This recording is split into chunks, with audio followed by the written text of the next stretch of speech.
Right, let's start with the constraints between the glass and the metal. So IBD constraints from rules I'm going to use. Okay, connect up the first port, the middle port, and then these merge together to the proxy. Visualize that, and that's obviously not what we want. So we're going to do group to group. And let's see if we have groups. So we want to connect the big metal with the glass. Let's see, do we have just glass? We don't have a just glass group. Let's just do glass, the star, that should work. There we go. Okay, so that's connecting, yeah, the metal around the edges with the glass. I want to do surface points.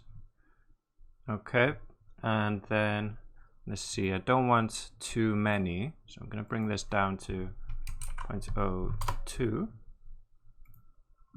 and that should be fine. Okay, as long as we've got just one or two, it doesn't matter that they're not connecting everywhere. So like these two, because these will be connected to this piece of glass and around here and so forth. Okay, so just as long as we've got a few connected up, that's fine. So that's good. Let's name these because we're going to have lots the same. So I'll call it big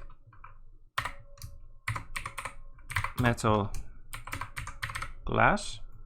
Okay, and make sure we give this the group a name as well. So this will create a group on the actual constraints, right? And we'll call this connectors big metal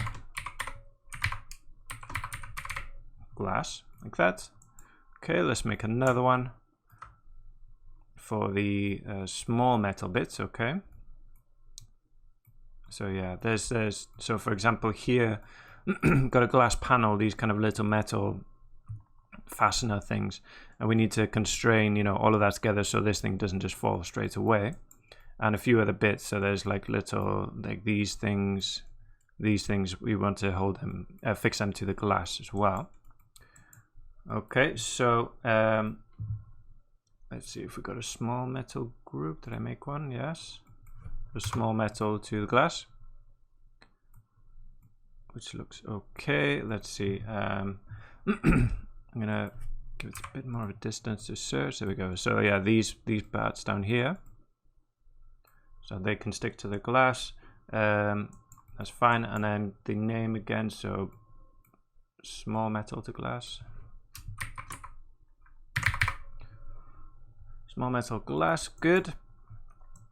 Now we need the wood.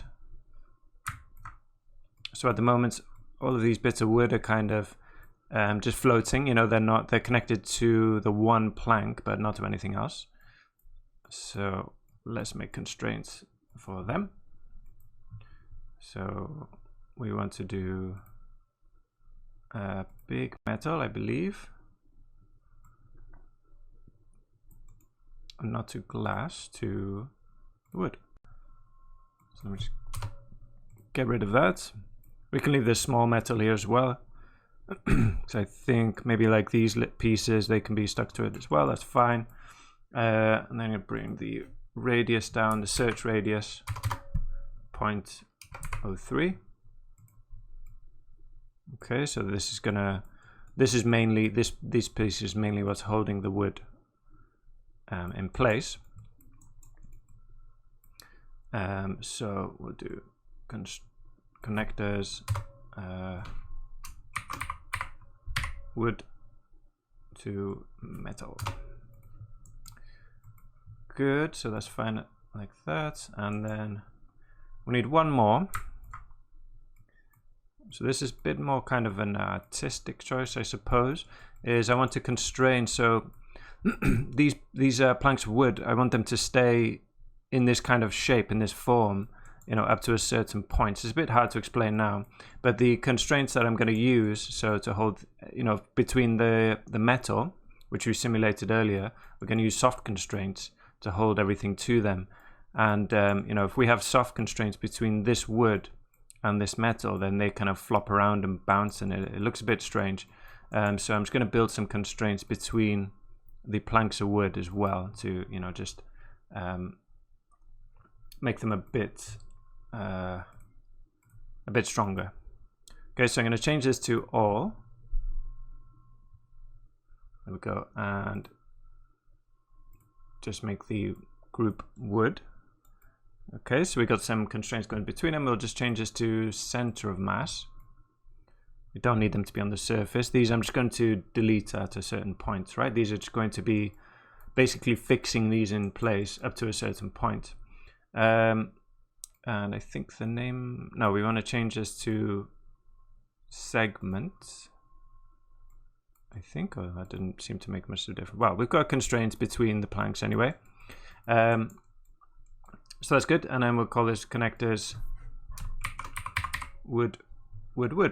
Okay, so it's very important to have these groups because I want to do different things to them while the sim is ongoing. Good, so that's all of our constraints made, I believe. So next we'll just need to put the put properties on all of these constraints.